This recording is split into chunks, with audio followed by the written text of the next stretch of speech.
করিমগঞ্জের অন্যতম সুন্দর একটি রাস্তা হচ্ছে এটি। কিশোরগঞ্জ অঞ্চলের করিমগঞ্জ উপজেলার কাদিরজঙ্গল ইউনিয়নের একটি গ্রাম।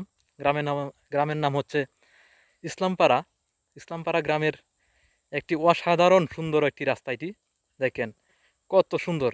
আপনারা যদি চান করিমগঞ্জের বা কিশোরগঞ্জে যারা থাকেন বা করিমগঞ্জে যারা থাকেন, যারা প্রকৃতিকে ভালোবাসেন, গ্রামকে ভালোবাসেন, গ্রাম দেখতে চান, একেবারেই একটা গ্রামের একটি প্রাকৃতিক ফিল পেতে চান, তাহলে অবশ্যই আপনারা এই রাস্তাটিতে ঘুরতে চলে আসতে পারেন।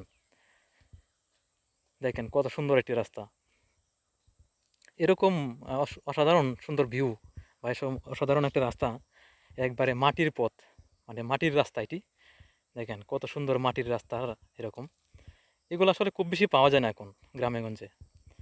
সব রাস্তা এখন পাকা হয়ে যাচ্ছে এবং গাছপালা খুব নাই।